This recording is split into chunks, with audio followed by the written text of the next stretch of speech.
अब त्यस पछाडि राष्ट्रपतिसँग 3टा मात्रै विकल्प छन्।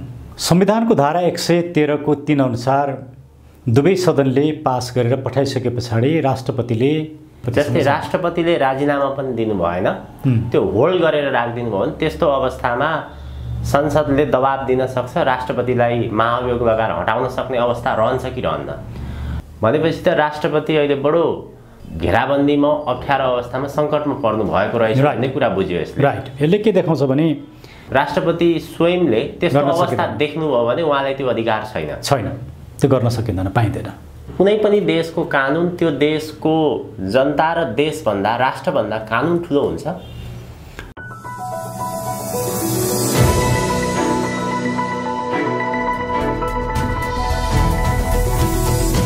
हिमाल अनलाइन टिभी। नागरिकता विधेयकले यति बेला नेपालको राष्ट्रिय राजनीति तरङ्गित भएको छ। शीतल निवास र संसदको दूरी थप बढ्दै गएको छ। राष्ट्रपति विद्यादेवी भण्डारीले नागरिकता विधेयक रोकिसकेपछि विश्वभरिका नेपालीले अहिले चासो व्यक्त गरिरहेका छन्। जसरी दोस्रो पटक संसदले जस्ताको तस्तै फेरि अनुमोदन गरेको छ, अब राष्ट्रपतिको भूमिका कस्तो रहला, विशेष गरी कानुनी आधारबाट हामीले हेर्ने हो भने राष्ट्रपति विद्यादेवी भण्डारीसँग अब कानुनलाई प्रयोग गरेर, संविधानलाई प्रयोग गरेर यो नागरिकता विधेयक रोक्न सक्ने अधिकार छ कि छैन। नागरिकताको विषयमा राष्ट्रपति विद्यादेवी भण्डारीसँग कानुनी अधिकारहरू के छन्, आज हामी कानुनको विषयलाई लिएर कानुनको एक एक केस्रा केलाउने प्रयत्न गर्दैछौँ। वरिष्ठ अधिवक्ता कानुनविद डाक्टर सुरेन्द्र भण्डारीसँग। डाक्टर साहब, स्वागत छ यहाँलाई। धन्यवाद प्रदीप सर। सर्वप्रथम त यो हजुरको अत्यन्त महत्त्वपूर्ण व्यस्त समयका बावजुद पनि समय दिनुभयो, यहाँप्रति म अत्यन्त आभार प्रकट गर्न चाहन्छु। वास्तवमा धेरै लामो समयदेखि हजुरसँग कुरा गर्नै खोजिरहेको थिएँ म। हजुर, आज समय मिल्यो, हजुरलाई पनि धन्यवाद। आज हामी यो नागरिकता विधेयकको सम्बन्धमा यसका कानुनका पाटाहरूका विषयमा अलि बढी केन्द्रित हुन्छौँ। सुरुमा यो नागरिकता विधेयक संसदले जुन प्रक्रियाबाट अगाडि बढायो, फास्ट ट्र्याकबाट नागरिकता जस्तो एउटा संवेदनशील विषय जसरी अनुमोदन भयो, यो अनुमोदन हुने प्रक्रिया वैधानिक छ, कसरी हेर्नुहुन्छ? एकदमै राम्रो प्रश्न प्रदीप सर। हामी यो प्रक्रिया वैधानिक छैन र यो एउटा राम्रो डेमोक्रेटिक प्रोसेस पनि होइन भन्ने नै हाम्रो विचार थियो र छ। र त्यही सन्दर्भमा केही कानुन व्यवसायी साथीहरूले सर्वोच्च अदालतमा रिट पनि लिएर जानुभएको थियो र त्यो रिटको मुख्य विषय चाहिँ के थियो भने अहिलेको जुन संसद छ, निर्वाचन घोषणा भइसकेपछि यो संसद जीवित रहन सक्दैन, त्यसैले यो संसदले काम गर्न पाउँदैन। यदि काम गर्न पाउँछ नै भन्ने मान्ने हो भने पनि यसले राष्ट्रिय महत्त्वका विषयवस्तुहरूमा निर्णय गर्नु हुँदैन, किनकि यो निर्वाचनमा गइसकेको संसद हो। सांसदहरूकै परीक्षण भइरहेको अवस्था हो। पिपलले अब हामी तिमीलाई परीक्षण गर्छौँ, टेस्ट गर्छौँ, तिम्रो सट्टामा हामी कसैलाई पनि छान्न सक्छौँ भनेर भनिसकेको अवस्था हो। यस्तो अवस्थामा जस्तो पश्चिम सेती जस्ता कुराहरू इन्डियाको एउटा कम्पनीलाई दिने काम भयो, 750 मेगावाट र 450 मेगावाट गरेर दुईटा नागरिकता विधेयक पारित गर्ने काम भइरहेछ र आज मात्रै सर्वोच्च अदालतमा यो मुद्दाको सुनवाई भयो र यो मुद्दाको सुनवाई हुँदाखेरि सर्वोच्च अदालतले अन्तरिम आदेश दिन मानेन। अब सर्वोच्च अदालतले नमान्नुको अर्थ के हो भने अहिलेसम्म संसदले जे गरिरहेछ त्यो कुरा ठिक छ, संसद वैधानिक छ, संसदले महत्त्वपूर्ण विषय निर्णय गर्न नि पाउँछ भनेर भन्ने सन्देश नै सर्वोच्च अदालतले दिएको हो। तर सर्वोच्च अदालतको यो आदेशसँग मेरो चाहिँ सहमति छैन। म यो आदेशले एउटा गलत दृष्टान्त दियो र यसले संविधानको व्याख्यामा र विकासमा अवरोध सृजना गर्यो भन्ने धारणा मेरो रहेको छ। अब यो नागरिकता विधेयक जसरी अगाडि बढ्दैछ, राष्ट्रपतिको सवालमा राष्ट्रपतिको कानुनी आधारहरू के छन्, उहाँले कसरी रोक्न सक्ने आधारहरू छ कि छैनन्, उहाँका आगामी कानुनी प्रक्रियाहरू के हुन सक्छन् यो अवस्थामा?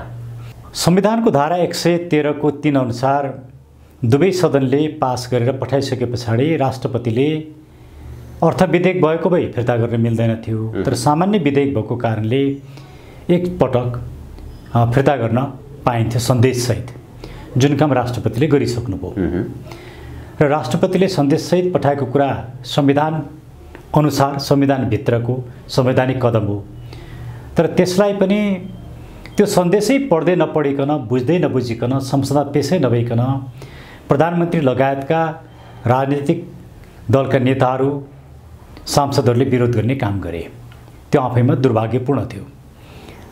अब प्रतिनिधि सभाबाट त जस्ताको तस्तै पास भइसकेको अवस्था छ। अब यो कन्टेक्स्टमा मानौ माथिल्लो सभाले पनि पास गरिदियो भने राष्ट्रपतिकोमा जान्छ। अब त्यस पछाडि राष्ट्रपतिसँग 3टा मात्रै विकल्प छन्। एउटा विकल्प संविधानको धारा 113 को 4 अन्तर्गत 15 दिनभित्र प्रमाणीकरण गर्ने, राष्ट्रपतिले प्रमाणीकरण गर्नेछ भन्ने संवैधानिक व्यवस्था छ। त्यो व्यवस्था भनेको राष्ट्रपति प्रमाणीकरण गर्नुपर्छ नै भनेको हो। अब यसमा मेरो दृष्टिकोण अलिकति फरक छ।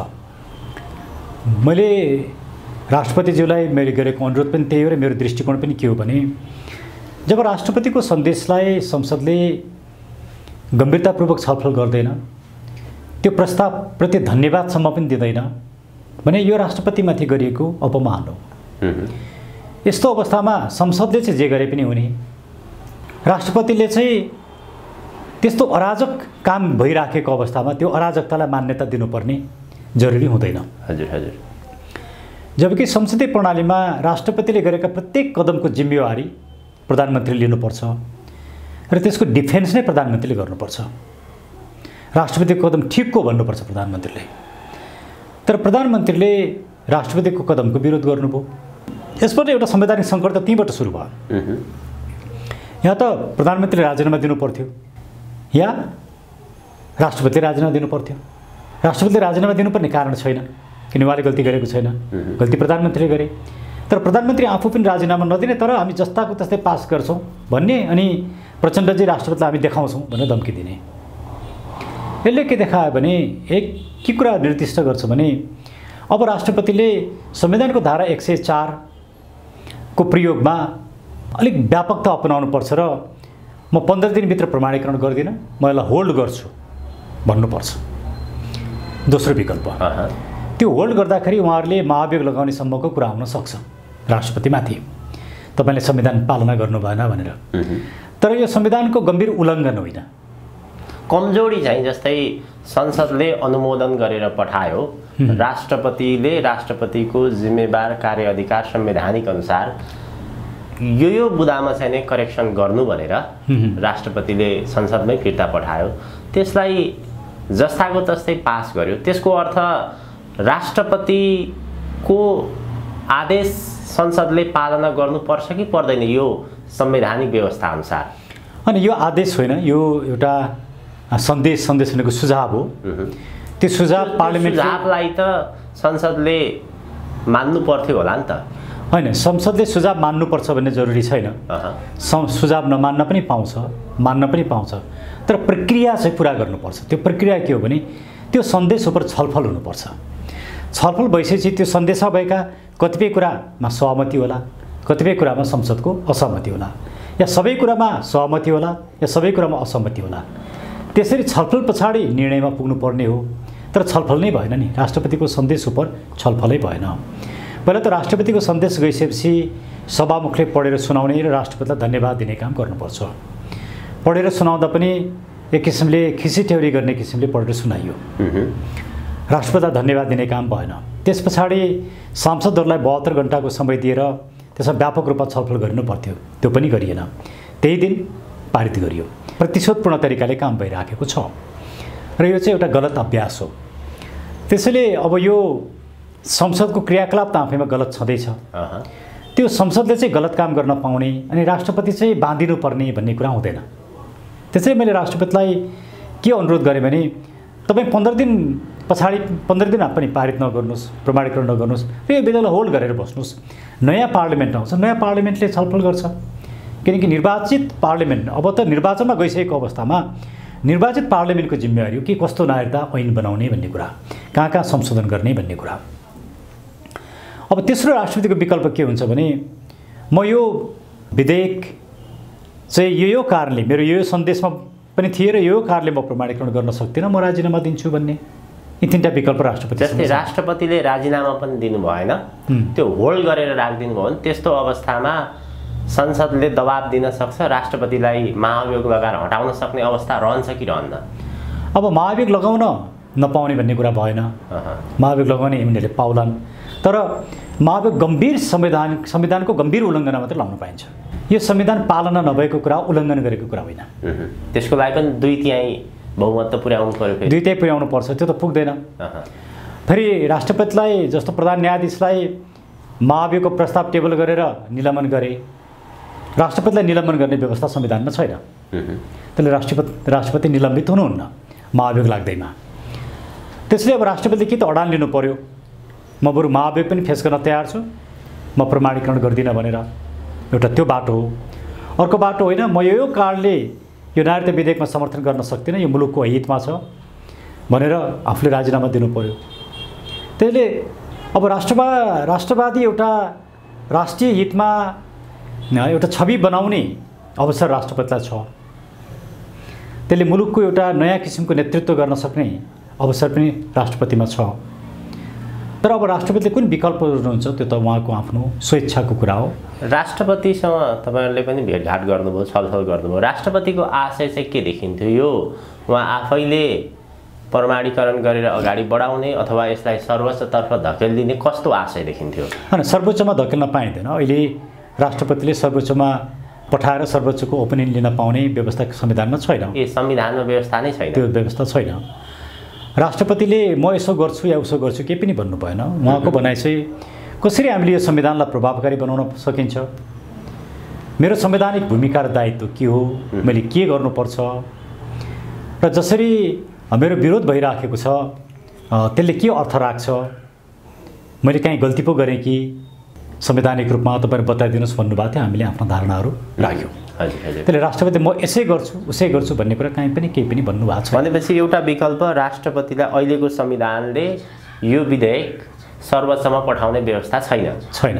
अब अर्को विकल्प उहाँसँग दुईटा विकल्प छ। त्यसो भए कि राजीनामा दिएर पन्छिने, कि देशको त्यस्तो अवस्था भनौँ न, यो एउटा चाहिँ नागरिकता विधेयक भनेको देशको सार्वभौमसत्तासँग जोडिएको विषय, त्यस्तो विषय आयो भने उहाँले सेना प्रयोग गर्न सक्नुहुन्छ?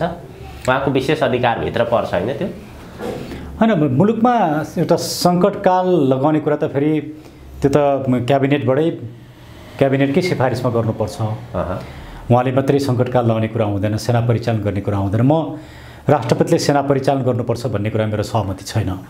त्यो अधिकार चाहिँ गर्नुपर्छ पर्दैन भन्ने विषयभन्दा पनि त्यो अधिकार राष्ट्रपतिलाई त्यस्तो लाग्यो, मानौँ न देशको अवस्था बिग्रियो, त्यो भयो भने क्याबिनेटले मन्त्री परिषदको सिफारिसमा मात्रै गर्न पाइन्छ। राष्ट्रपति स्वयंले त्यस्तो अवस्था देख्नुभयो भने उहाँलाई त्यो अधिकार छैन, त्यो गर्न सकिँदैन, पाइँदैन। भनेपछि त राष्ट्रपति अहिले बडो घेराबन्दीमा अप्ठ्यारो अवस्थामा सङ्कटमा पर्नु भएको रहेछ भन्ने कुरा बुझ्यो यसले। राइट। यसले के देखाउँछ भने अहिलेको यो संविधान र गणतन्त्रको सबैभन्दा महत्त्वपूर्ण संस्था भनेकै राष्ट्रपतिको संस्था हो। त राष्ट्रपतिको संस्थालाई होच्याउने, मानमर्दन गर्ने, कमजोर बनाउने, आरोपित गर्ने काम जुन भइराखेको छ, यो संवैधानिक व्यवस्थामा यहाँले जे कुरा बताउनु भयो त्यसलाई आधार मान्ने हो भने त राष्ट्रपतिको कुनै पनि भूमिका रहेन रहेछ। अहिले उहाँहरूले भूमिकाविहीन बनाउनु भयो, भूमिकाविहीन राष्ट्रपति बनाइसक्नुभयो। त्यो पनि चिन्ताको विषय हो, किनकि जबसम्म यो संविधान रहन्छ तबसम्म राष्ट्रपतिले गर्ने एउटा मुलुकको संरक्षकको हैसियतले, संविधानको संरक्षकको हैसियतले निश्चित भूमिकाहरू निभाउनु पर्ने अपेक्षा गरिन्छ संविधान त। तर उहाँलाई कुनै पनि भूमिकाहरू निभाउन दिइराखेको छैन। त यो कारणले गर्दाखेरि एउटा संवैधानिक सङ्कट चाहिँ मुलुकमा सुरु भएको छ। अब यसले कस्तो रूप लिन्छ, यो कतातिर जान्छ, यसै भन्न सकिने अवस्था छैन। संसदले जबरजस्ती गरेर यसलाई अगाडि बढाउनको लागि दबाब दियो भने त्यस्तो अवस्थामा कुनै निकायबाट कसैले रोक्न सक्ने अवस्था छैन अहिलेको परिस्थितिमा। आम नेपाली नागरिकले त्यसरी बुझ्ने होइन, नागरिकहरू सडकमा ओर्लिने र आन्दोलन गर्ने कुरालाई त कसैले पनि रोक्न सक्दैन हैन। नागरिकले ठुलो दबाब सृजना गर्न सक्छन्। जानकार विज्ञहरू के भनिरहेका छन् भने राष्ट्रपतिले जनतालाई आह्वान गर्नु पर्यो यो अर्थमा भन्ने कुराहरू पनि गरिरहेका छन्। त्यो गर्न मिल्छ मिल्दैन, गर्न सकिन्छ? राष्ट्रपतिले म पिपुलको धारणा लिन चाहन्छु भनेर भन्न पाइन्छ, किनकि राष्ट्रपति भनेको राष्ट्रपति बोल्दा मुलुक बोल्छ, राष्ट्रपतिको इच्छा भनेको मुलुकको इच्छा, संविधान त हामी औपचारिक रूपमा, त्यसले म मुलुकको नागरिकहरूको इच्छा जान्न चाहन्छु भन्न पाइन्छ। तर पिपुलको इच्छा जाहेर गर्नका लागि विभिन्न तरिकाहरू हुन्छन्। अहिले समाजमा जुन छलफल भइरहेछ नि पनि पिपुलका ओपिनियन नै हुन्। पिपुल पनि विभाजित देखिन्छ। एकातिर राजनीतिक दलहरू, सत्तासीन दलहरू नागरिकता विधेयक पारित गर्न दौडधुप गरिराखेका छन्, अर्कोतिर नागरिक समाज, सडकमा भएका हामी जस्ता मानिसहरू, ओपिनियन मेकरहरू यसको विरोध गरिरहेका छौँ। तर सब्सटेन्सियल रूपमा सडकमा पिपुल त आएको छैन। त्यसैले कुन किसिमले कसरी पिपुललाई अनुरोध गर्ने भन्दा पनि मैले बुझेको यसमा छलफल होस्, पिपुलले छलफल गरोस् भन्ने सम्मको कुरो उहाँले तर होल्ड गर्नु पर्यो नि। पिपुलले 2 दिनमा त छलफल गर्दैन, पिपुललाई त समय चाहिन्छ। राष्ट्रपतिले जसरी हुन्छ त्यसलाई तत्कालको लागि होल्ड गर्नु पर्यो।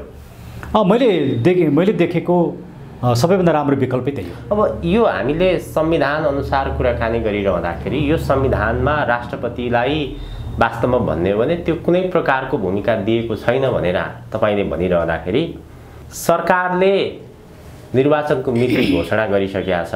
अब यो कानुनलाई आधार मान्दाखेरि त मिति घोषणा गरिसकेपछि यो सरकार त काम चलाउ सरकारको रूपमा, केयरटेकर गभर्नमेन्टको रूपमा गइसकेका छ। त्यो गइसकेको सरकारले जसरी यो एउटा महत्त्वपूर्ण विषयहरू हामी गइसकेको भनेर भनिरहेको थियौँ, तर आजको अदालतको आदेशले त यसलाई केयरटेकर गभर्नमेन्ट नै मानेन। संविधानले के भन्छ त? संविधानमा प्रश्न कुरा छैन। संविधानमा त एउटा सिद्धान्तको कुरा छ, एउटा पार्लियामेन्ट्री डेमोक्रेसीको सिद्धान्तको कुरा हो कि इलेक्सन भइसके पछाडि डिक्लेयर भएपछि त्यो सरकार काम चलाउ हुन्छ भन्ने सिद्धान्तको कुरा। संविधानमा यो लेखिएको छैन, सबै कुरा संविधानमा लेखिँदैन पनि। यो अवस्थामा आज अदालतले व्याख्या गर्न सक्थ्यो, तर अदालतले व्याख्या गरेन। अदालतले त्यो रिट निवेदनलाई अन्तरिम आदेश दिएन। अब यसको अर्थ के हो भन्दाखेरि अहिले जे भइरहेछ त्यसलाई अदालतले पनि मान्यता दिदियो भनेपछि त यो संविधान बडो जटिल रहेछ। राष्ट्रको निमित्त अथवा राष्ट्रको पक्षमा छैन भन्ने अर्थ लाग्छ। यसले कसरी हेर्ने? संविधानको विषय त बडो जटिल जस्तो देखियो नि। यो राष्ट्र र नागरिकको हितमा काम गर्न जटिल, राष्ट्रको विरुद्धमा काम गर्न सजिलो। एमसीसी पास गर्न सजिलो, एसटीटीको लागि सजिलो, नागरिकता विधेयक पास गर्न सजिलो, भ्रष्टाचार गर्न सजिलो, भ्रष्टाचारीहरू दण्डित हुँदैनन् त्यो सजिलो, अनि संसदले जे गरे पनि हुने, गठबन्धन मिलेपछि जे पनि हुने। गलत काम गर्नको लागि सजिलो, मुलुकको हितमा मुलुकलाई केन्द्रबिन्दुमा राखेर काम गर्न अप्ठ्यारो। यो किसिम यो संविधानको कुरालाई अलिकति पर राखेर नागरिकता विधेयक जुन ढङ्गले संसदले अगाडि बढायो, पारित गर्यो, राष्ट्रपति विद्यादेवी भण्डारीले नागरिकता विधेयक रोकिदिइसकेपछि आम पिपुलको कुराकानी गर्ने हो भने राष्ट्रपतिप्रति प्रशंसा नै व्यक्त गरियो। तपाईहरूले पनि नागरिकता विधेयकको विषयमा जसरी चासो चिन्ता व्यक्त गरेर सक्रिय रूपमा लागिरहनु भएको छ, वास्तवमा यसका पछाडिका कारणहरू, यसका पछाडिका खेलहरू हेर्ने हो भने नागरिकता विधेयक देशको हितमा भन्दा पनि देशको अहितको विरुद्धमा छ भन्ने कुराहरू त्यसले चाहिँ दर्शाउँछ, बुझिन्छ। अब यो कुरालाई मध्यनजर गरेर राष्ट्रपति विद्यादेवी भण्डारीले यो नागरिकता विधेयक राष्ट्रको हितमा छैन, त्यसकारणले संविधान भन्दा पनि म राष्ट्र र देशको जनताको हितमा रहेर यो नागरिकता विधेयकलाई अगाडि बढाउन चाहन्न, त्यो पक्षमा चाहिँ म सेनालाई आह्वान गर्छु भनेर भन्न पाउने, मिल्ने नमिल्ने कस्तो हुन्छ यो विषयमा चाहिँ? संविधान त मिल्दैन, सेनालाई आह्वान गर्न मिल्दैन। सरकारको क्याबिनेटको सिफारिस बिना राष्ट्रपतिले एकल रूपमा सेना परिचालन गर्न सक्नुहुन्न, संविधानको कुरा। हजुर हजुर। अब अलिकति म मुलुकको हितमा काम गर्छु भन्ने त उहाँले यो विधेयकलाई जब जान्छ फेरि प्रमाणीकरणको लागि यसलाई होल्ड गरेर बसेर यसलाई प्रमाणीकरण नगरिदिनु नै सबैभन्दा ठुलो मुलुकप्रतिको एउटा ठुलो कदम हुन्छ। त्यसले मुलुकको हित हुन्छ र राष्ट्रपतिको मुलुकप्रतिको एउटा सद्भाव देखिन्छ, मुलुकप्रतिको माया देखिन्छ र पिपुलले राष्ट्रपतिलाई धेरै धन्यवाद पनि दिन्छन्। डाक्टर साहब, अब यो कानुनको विषय जसरी व्याख्या विश्लेषण गर्ने गरिन्छ, कुनै पनि देशको कानुन त्यो देशको जनता र देशभन्दा राष्ट्रभन्दा कानुन ठुलो हुन्छ?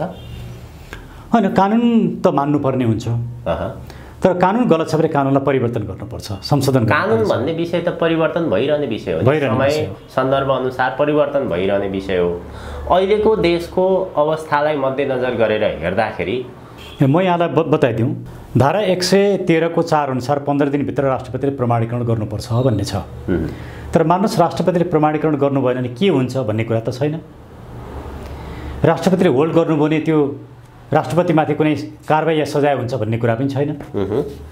या राष्ट्रपतिले 15 दिन पछाडि प्रमाणीकरण गर्नै पाउँदिनन् भन्ने कुरा पनि छैन।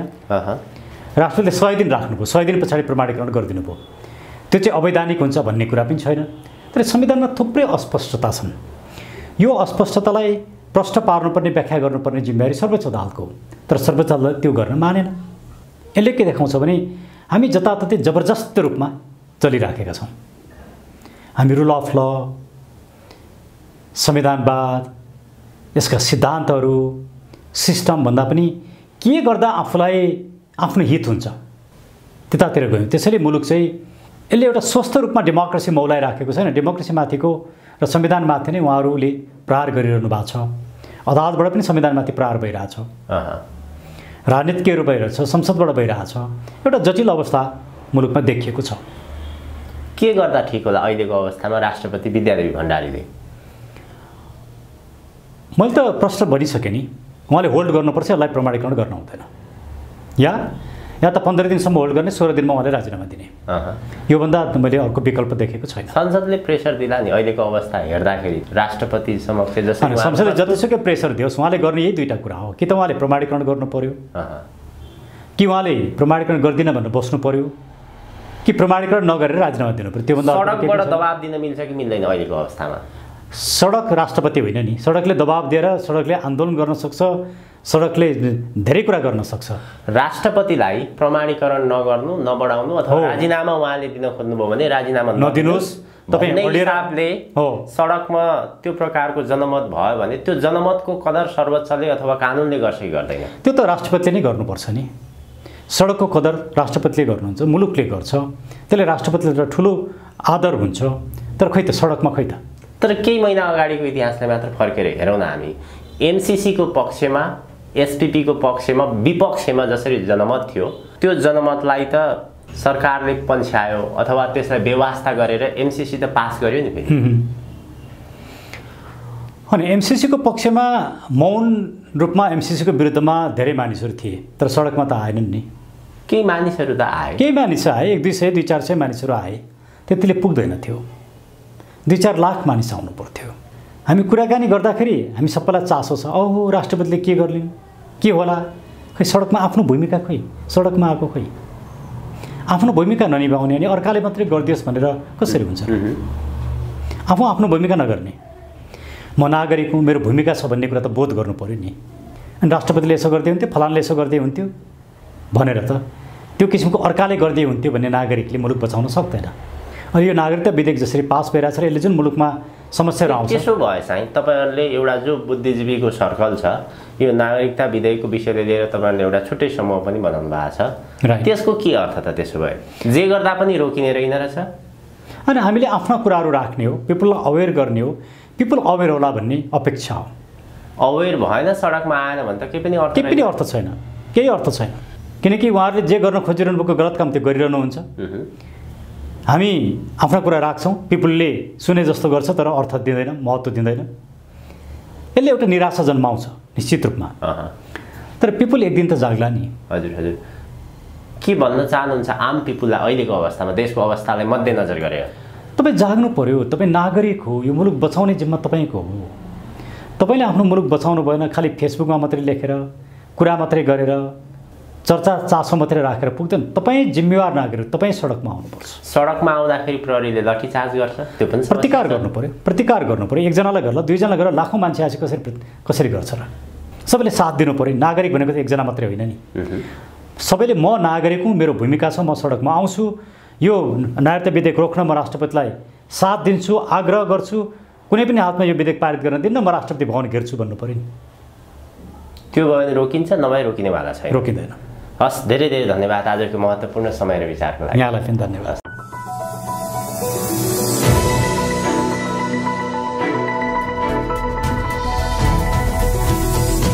हिमाल अनलाइन टिभी।